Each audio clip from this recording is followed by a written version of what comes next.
चलिए इस वक्त की बड़ी खबर चूरू से आपको बता देते हैं, जहां रतनगढ़ में पार्षद के घर फायरिंग का मामला है। रोहित गोदारा और वीरेंद्र चारण के परिजन गिरफ्तार। रोहित गोदारा के पिता और मां को गिरफ्तार किया गया। वीरेंद्र चारण के पिता नरेंद्र सिंह को गिरफ्तार किया। गैंगस्टर्स के परिजनों से पूछताछ कर रही है पुलिस। परिजनों के पास पहुंचे थे फिरौती के रुपए। रतनगढ़ से मांगी गई फिरौती के रुपए पहुंचे थे। पुलिस की गिरफ्त में पंजाब निवासी 2 शूटर गोदारा और चारण के इशारे पर फायरिंग की है। चूरू से इस वक्त की बड़ी खबर आपको बता रही हैं। रोहित गोदारा और वीरेंद्र चारण के परिजनों को गिरफ्तार किया गया है। रतनगढ़ में पार्षद के घर फायरिंग का मामला है। वीरेंद्र चारण के पिता नरेंद्र सिंह को गिरफ्तार किया गया है। गैंगस्टर्स के परिजनों से पुलिस अब पूछताछ कर रही है।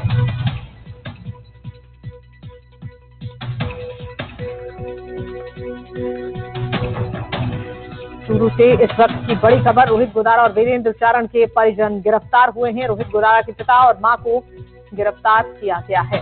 वीरेंद्र चारण के पिता नरेंद्र सिंह को गिरफ्तार किया गया।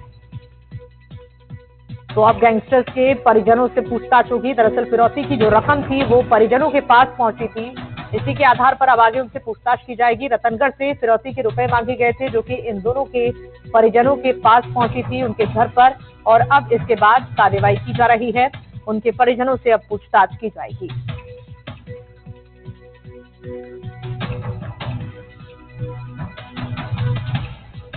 खबर पर जानकारी देंगे हमारे सहयोगी गजेंद्र चूरू से लाइव जुड़ चुके हैं।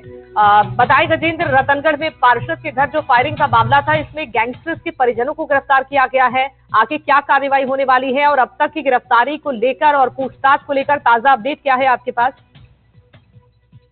बिल्कुल, अभी तक आधिकारिक रूप से हालांकि पुलिस कुछ भी कहने से इस मामले में बच रही है, लेकिन हमारे सूत्र बता रहे हैं कि इस पूरे प्रकरण के अंदर अब रोहित गोदारा और वीरेंद्र चारण के जो परिवार के सदस्य हैं, जांच का दायरा वो वहां तक पहुंच चुका है। अब पूछताछ है वो रतनगढ़ थाने में की जा रही है। वीरेंद्र चारण के पिता और जो रोहित गोदारा है गैंगस्टर, उनके माता पिता से पूछताछ की जाए। पूछताछ के बाद सूत्र बता रहे हैं कि उन्हें हिरासत में भी ले लिया गया है। ये पूरा प्रकरण है वो के अंदर पार्षद और कांग्रेस नेता के घर सुबह तकरीबन 5 बजे फायरिंग होती है। गोलियों के गड़गड़ाहट से गूंज उठता है पूरा इलाका, जिसके बाद दोनों आरोप जी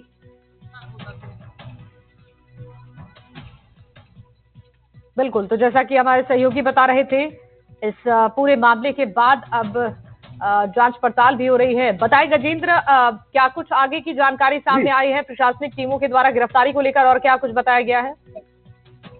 बिल्कुल, पूरे प्रकरण में पूछताछ है वो की जा रही है दोनों गैंगस्टरों के परिजनों से, और सूत्र बता रहे हैं कि दोनों को जो परिवार के सदस्य उनको हिरासत में भी पुलिस ने ले लिया। हालांकि आधिकारिक रूप से पुलिस कुछ भी कहने से बच रही है।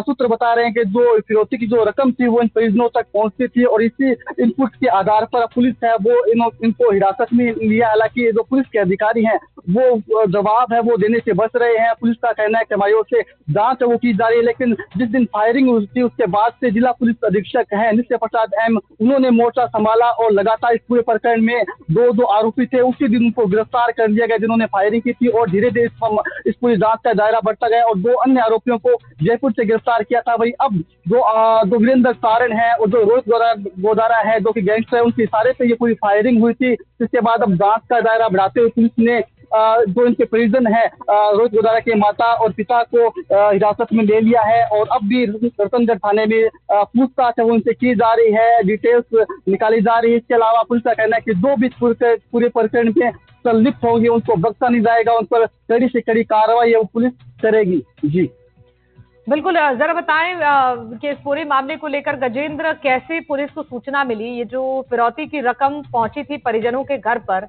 इस बात की जानकारी कैसे मिली और कब इस पूरे मामले को लेकर जानकारी मिलने के बाद कार्रवाई शुरू की गई? बिल्कुल, देखिए ये पूरी घटनाक्रम है 14 मई को है। 14 मई सुबह रतनगढ़ का जो बबरे परिवार है उनके घर सुबह सुबह फायरिंग होती है और पूरा इलाका है वो गोलियों की तड़तड़ाहट से गूंज उठता है। तकरीबन 12 से 13 राउंड फायरिंग होते हैं। फायरिंग के बाद जो बदमाश है वो फरार हो जाते हैं, जिसके बाद चूरू में पुलिस के साथ बदमाशों की मुठभेड़ होती है। दोनों आरोपियों को पुलिस है वो कड़ी मशक्कत के बाद गिरफ्तार कर लेती है। दोनों आरोपी कोई घटनाक्रम में घायल भी हो जाते हैं। उनसे जब पूछताछ की जाती है तो वो बताते हैं कि ये पूरा जो घटनाक्रम था, जो फायरिंग जो वारदात थी वो गैंगस्टर रोहित गोदारा और वीरेंद्र चारण की इशारे पे हुई थी, जिसके बाद से पुलिस है वो तार से तार जोड़ते हुए आगे बढ़ती है और पूरे प्रकरण के अंदर 2 अन्य आरोपियों को भी गिरफ्तार करती है। इस पूरे प्रकरण की जो मॉनिटरिंग है वो खुद जिला पुलिस अधीक्षक नित्य प्रसाद एम अपने हाथों में रखते हैं। वो खुद इस पूरे प्रकरण पर बारीकी से नजर रखते हैं और अब इस आज सूचना ये मिल रही है कि इस प्रकरण में जो रोहित गोदारा के जो पिता है और उनकी माता है उनको रतनगढ़ थाने में लाया गया, पूछताछ की गई। साथ ही साथ जो वीरेंद्र चारण है उनके पिता को भी रतनगढ़ थाने में लाया गया, पूछताछ की गई और फिरौती की रकम आने के इनपुट के आधार पर उन्हें अब हिरासत में भी ले लिया गया। ये हमारे जो कुछ वो बता रहे हैं, हालांकि पुलिस आधिकारिक रूप से अभी कुछ भी कहने से इस प्रकरण में बच रही है। पुलिस का कहना है कि जांच हमारी ओर से की जा रही है, लेकिन हमारे सूत्र बता रहे हैं कि गिरफ्तारी है वो हो चुकी है। जी ठीक है, बने रहिएगा हमारे साथ गजेंद्र। हमारे सहयोगी शशि भी हमारे साथ जुड़ रहे हैं इस खबर पर और ज्यादा जानकारी देने के लिए। शशि बताएं, ये जो मामला सामने आया रतनगढ़ में पार्षद के घर पर फायरिंग के मामले में जो फिरौती की रकम थी वो इन गैंगस्टर्स के परिजनों को दिया गया था। अब इस मामले का तो खुलासा हो गया है, लेकिन जैसा कि गजेंद्र बता रहे हैं कि आधिकारिक तौर पर प्रशासनिक टीमों ने पुष्टि नहीं की है कि उनके जो परिजन हैं वो पुलिस की गिरफ्त में है। लेकिन फिलहाल क्या अपडेट है, आगे क्या कार्रवाई इस मामले में हो सकती है, किस तरीके से पूछताछ होगी? ये चोरों से यही जानकारी मिल रही है। आमतौर पर पुलिस की एक कार्यशैली होती है कि अगर कोई आरोपी है वो पुलिस की गिरफ्त में नहीं आ रहा तो उसके परिजनों पर दबाव बनाया जाता है। जी। इस मामले में भी शुरुआत में ऐसी बात आई कि क्या ये दबाव बनाया गया है, लेकिन बाद में पता चला कि जो गैंगस्टर हैं उसके परिजनों के खाते में फिरौती की रकम ट्रांसफर हुई है और उसके साथ में वो एक्यूज बन जाते हैं और वो भी उस आपराधिक वारदात में शामिल माने जाते हैं। और ऐसी सूरत में पुलिस की इस कार्रवाई को 6 अभियुक्तों पर की गई कार्रवाई के रूप में देखा जा सकता है। हालांकि ये बात सही है कि जब 6 अभियुक्त अगर मुख्य आरोपी जो फायरिंग के हैं रोहित गोदारा वीरेंद्र चारण उनके परिजन ही है तो ये भी तय है कि इन लोगों पर दबाव बनेगा। लेकिन क्या ये दबाव उन लोगों को तोड़ पाता है, क्या ये दबाव इन लोगों को सरेंडर के लिए मजबूर कर पाता है, ये सारे अलग अलग पहलू हैं। हालांकि इससे पुलिस को लोकेशन भी ट्रेस करने में मदद मिलेगी और परिजनों से पूछताछ के बाद में संभव है कि आगे इन लोगों की जो दोनों आरोपी हैं रोहित गोदारा वीरेंद्र चारण उनकी गिरफ्तारी भी संभव हो। और जो एक डर का पर्याय बन गए राजस्थान में कई जगहों पर फोन करके फिरौती वसूल करना, लोगों को धमकाना, अगर आदमी काम कर रहा है शांति से अपना परिवार पालन कर रहा है और अपना रोजगार चला रहा है तो ऐसे लोगों को धमकाना और उनसे अवैध तरीके से वसूली करना इन लोगों का काम बन गया है। ये टेरर खत्म करने की कोशिश पुलिस की तरफ से भी दिख रही है। जी बिल्कुल शशि, इस मामले को समझा जाएगा। रतनगढ़ में पार्षद के घर पर जो फायरिंग का मामला सामने आया था, इस मामले में क्या अपडेट है कि किस तरीके की कार्रवाई की गई है, क्या आरोपियों की गिरफ्तारी हो चुकी है इस मामले में? देखिए, मुख्य आरोपियों की गिरफ्तारी तो नहीं हुई है जैसा अभी जानकारी मिल रही है, लेकिन ये जरूर है कि जो को एक्यूज है जो इस पूरे मामले में जिसके खाते में राशि आई है उनकी गिरफ्तारी जरूर हुई है और ये पुलिस के पास में एक बड़ा क्लू मिला है। और इससे लिंक जोड़ करके अगर पुलिस इनसे पूछताछ करेगी, इनके ऊपर दबाव बनेगा तो संभावना है कि रोहित गोदारा और जो दूसरे आरोपी हैं वीरेंद्र चारण और उनके अन्य सहयोगी उन तक भी पुलिस के हाथ पहुंच सकेंगे। बिल्कुल ठीक है, बने रहेगा। एक बार फिर से चलते हैं, गजेंद्र हमारे सहयोगी जुड़े हुए हैं लगातार। गजेंद्र बताएं, अभी जिस तरीके से दबाव डाला जा रहा है प्रशासनिक टीमों की ओर से परिजनों पर, ताकि ये जरूर पता चल पाए इन गैंगस्टर्स की लोकेशन क्या है और क्या परिजनों के वो संपर्क में है या नहीं, कुछ जानकारी मिल पाई है प्रशासनिक टीमों को इस मामले में?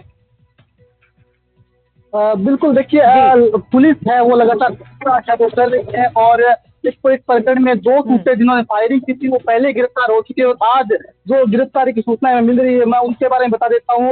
नरेंद्र सिंह पुत्र रणजीत सिंह चारण उम्र 73 वर्ष निवासी बोबासर चारण तहसील सुजानगढ़, इनको पुलिस ने गिरफ्तार किया जो कि वीरेंद्र चारण के पिता है। इसके अलावा संतदास पुत्र जेतदास स्वामी है, धन्नाम 70 वर्ष की है और गीता देवी जो कि रोहित गोदारा के ये परिजन है, माता पिता है, इनको पुलिस ने गिरफ्तार किया है। इस पूरे प्रकरण में पहले ही जो आरोपी थे, जो मुख्य शूटर थे, उनको पुलिस ने उसी दिन गिरफ्तार कर लिया था। इसके अलावा 2 अन्य की भी पुलिस ने गिरफ्तारी की थी और इस पूरे प्रकरण को लेकर जिला पुलिस अधीक्षक नित्य प्रसाद एम है, उन्होंने स्वयं ने मॉनिटरिंग की, वो स्वयं मोर्चा संभाले हुए रखा और आज आगे बढ़ती हुई पुलिस है वो अब जांच का दायरा है वो जो गैंगस्टर उनके परिजन तक पहुंच चुका है। जी ठीक है, बहुत बहुत शुक्रिया गजेंद्र और शशि, आप दोनों का तमाम महत्वपूर्ण जानकारी साझा